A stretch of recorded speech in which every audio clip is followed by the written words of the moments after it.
Class 12 semester 3 সবে মাত্র তোমাদের ভূগোল পরীক্ষা শেষ হলো। আজকে এই ভিডিওতে ভূগোলের সম্পূর্ণ প্রশ্নটির নির্ভুল সমাধান আমরা করব। তবে একটি প্রশ্ন আমার ডাউট আছে, তোমরা জানলে কমেন্টে 100%, যদি শিওর জেনে থাকো কমেন্টে জানিয়ে দাও। আর তোমাদের নাম্বার কত হলো 40-এর মধ্যে তোমরা কত পেলে, হ্যাঁ সেটা কমেন্টে জানাতে ভুলো না। নতুন হলে সাবস্ক্রাইব করতে ভুলো না। তাহলে আমরা স্টার্ট করি প্রথম প্রশ্ন থেকে। 1 নম্বর প্রশ্ন, জনসংখ্যা বৃদ্ধির হার দেশ মহাদেশে সর্বাধিক। একদম 100% কমন, আমরা সবাই জানি, সাজেশন থেকে এসেছে। উত্তর হবে অপশান এ, আফ্রিকা। নাম্বার 2, ভারতের যে বন্দর মারফত জাপানে লৌহ আকরিক রপ্তানি করা হয় তা হলো। এটি উত্তর হবে অপশান এ, বিশাখাপত্তনম। 2-এর উত্তর option A, Bishakha.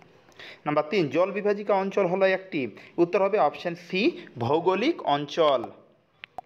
Number 4, national dairy development board গঠিত হয় কত সালে? এটি উত্তর হবে অপশান বি, 1965 সালে।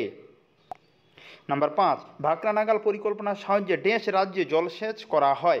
এটির উত্তর হবে অপশান সি, পাঞ্জাব। মানে শতুদ্র নদীর উপর ভাকরা নাগাল গঠিত, হ্যাঁ সেটি কোন রাজ্যে? পাঞ্জাব রাজ্যে।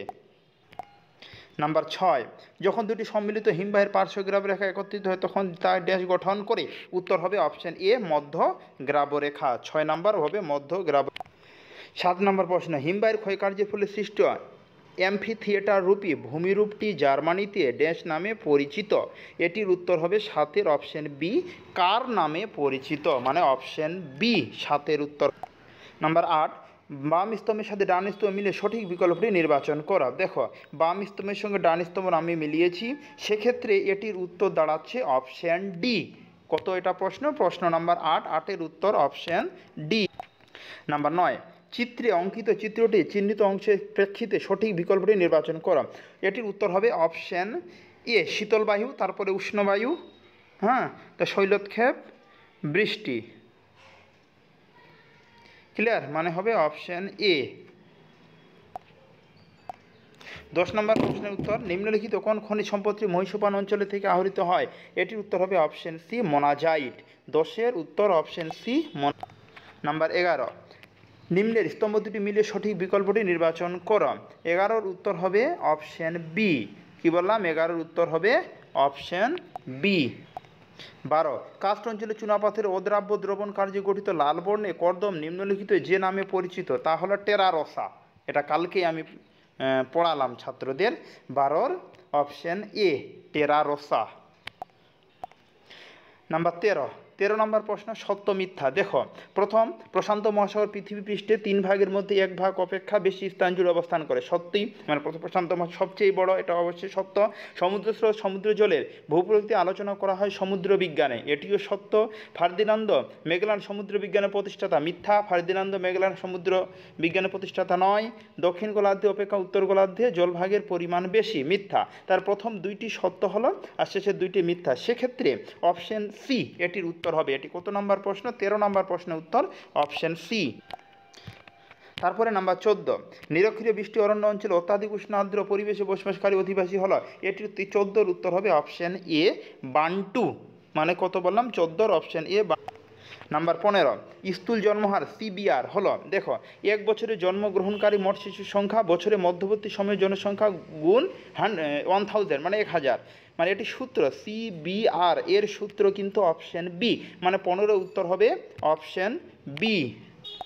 নাম্বার এবার 16, বন্যাপ্রবণ অঞ্চলে উচ্চ স্থানে গড়ে ওঠা বসতিকে বলা হয়। উত্তর হবে অপশান ডি, গোষ্ঠীবদ্ধ জনবসতি। 16-এর উত্তর অপশান ডি। নাম্বার 17, নিম্নে অঙ্কিত বসতি কোন ধরনের বসতি উল্লেখ করে? এটি উত্তর হবে অপশান ডি, রৈখিক বসতি। ক্লিয়ার? এই ছবিটা দেখে বোঝা যাচ্ছে রৈখিক বসতি। 17-এর উত্তর হবে রৈখিক বসতি। নাম্বার 18, ভারতের বৃহত্তম তৈল শোধনাগারটি অবস্থিত হলো। উত্তর হবে অপশান সি, জামনগর, গুজরাট। আমরা সবাই জানি ভারতে জামনগরে তৈল শোধনাগার রয়েছে। মানে 18-র অপশান সি। নাম্বার 19, অবরোহণ আরোহণ প্রক্রিয়া সম্মিলিত ফল হলো। 19-এর উত্তর হলো ক্ষয়ীভবন, আবহবিকার, পুঞ্জিত ক্ষয়, পর্যায়ন। তাহলে 19-এর উত্তর হবে অপশান বি, পর্যায়ন। তারপরের নাম্বার এবার 20 করব। নাম্বার 20, নিম্নোক্ত প্ল্যাটফর্মগুলি নিম্নের কোন মাধ্যমটির সাথে সম্পর্কিত? এটি হতে হবে ভিডিও কনফারেন্সিং, যেমন জুম, মাইক্রোসফট টিম, স্কাইপ আর গুগল টিম। এটির উত্তর হবে option B, video conferencing. Clear, মানে 20 হবে অপশন বি। নাম্বার 21, খাদ্য শৃঙ্খলে শক্তি প্রবাহ সর্বদা চক্রাকার।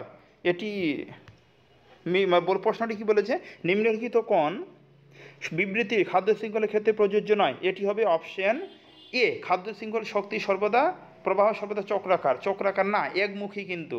ক্লিয়ার, এটি হবে কি অপশন এ, অপশন কত এ 21-এর। নাম্বার 22, দক্ষিণ ভারতের তুলনায় উত্তর ভারতের সমভূমি অঞ্চলে নিত্যবহ খালের সংখ্যা বেশি হওয়ার কারণ হিসাবে নিম্নলিখিত কোনটি প্রযোজ্য নয়? এটির উত্তর হবে অপশন ডি, 22-এর উত্তর অপশন ডি। নাম্বার 23, নদী মোহনায় নিম্নলিখিত কোন ধরনের বাস্তুতন্ত্র লক্ষ্য করা যায়? উত্তর হবে খাড়ি বাস্তুতন্ত্র, মানে অপশন এ, 23-এর উত্তর হবে অপশন এ, খাড়ি।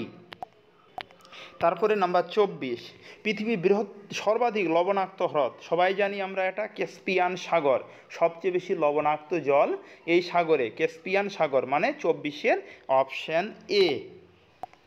নাম্বার 25, পরিব্রাজনের আকর্ষণীয় শক্তি বা পুল ফ্যাক্টর নয় কোনটি?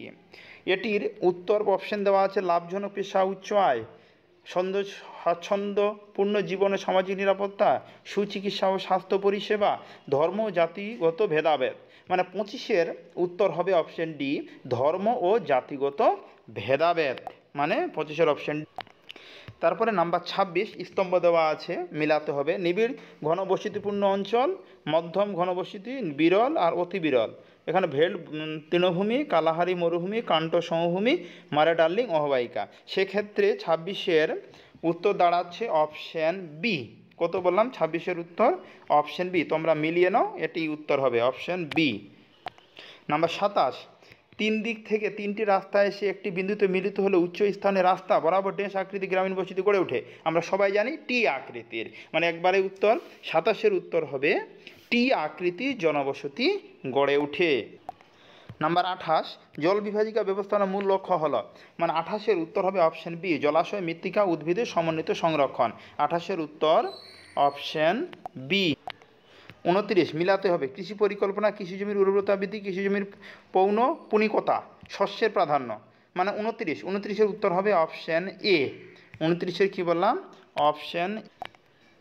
তারপরে দেখো নাম্বার 30, ভৌমজলের ভাণ্ডার সৃষ্টির জন্য ভূগর্ভের ড্যাশ শিলাস্তর নিচে ড্যাশ শিলাস্তর থাকা অবশ্য প্রয়োজনীয়। মানে 30-এর উত্তর অপ্রবেশ্য আর প্রবেশ্য। ক্লিয়ার, মানে 30-এর উত্তর করবে অপশন বি। 31 নাম্বার, ভবিষ্যৎ জনসংখ্যা বৃদ্ধি নিয়ন্ত্রণের পদ্ধতিকে বলা হয় জন অভিক্ষেপ। এখানে জনসংখ্যা বন্টন, অর্থনীতি, স্বাভাবিক জনসংখ্যা স্বাভাবিক বৃদ্ধি, মানে 31-এর উত্তর হবে অপশন ডি। নাম্বার 32-এর উত্তর করবে অপশন এ। কী বললাম? Option A. মানে এখানে প্রশ্নটা বলেছে জনসংখ্যা, বলছে 2011 সালে আদমশুমারি অনুযায়ী কোন রাজ্যের জনসংখ্যা বেশি, এইভাবে সাজাতে হবে। তার প্রথম হবে কি বিহার, 2 নম্বর পশ্চিমবঙ্গ, 3 নম্বর কেরালা, 4 নম্বর উত্তরপ্রদেশ। সেক্ষেত্রে অপশন দাঁড়াচ্ছে অপশন এ, CBAD, মানে আমি পাশেও লিখে দিয়েছি, দেখো মিলিয়ে। এবার নাম্বার 33 নম্বর প্রশ্নের উত্তর হবে অপশন বি, আন্তর্জাতিক বাণিজ্য। 34-এর উত্তর হবে অপশন বি, আলফ্রেড ওয়েগনার, সবাই জানি আমরা যে মহী সঞ্চালন মতবাদের প্রবক্তা, অপশন বি, আলফ্রেড ওয়েগনার। 35-এর উত্তর হবে সমবাহু ত্রিভুজের মতো, উন্নয়নশীল দেশ থেকে বয়সলিঙ্গ পিরামিডের আকৃতি সমবাহু ত্রিভুজের মতো। তাহলে দেখো 35টি প্রশ্নের উত্তর হলো। হ্যাঁ, আচ্ছা, তোমরা 35-এর মধ্যে কত পেলে কমেন্টে জানাও।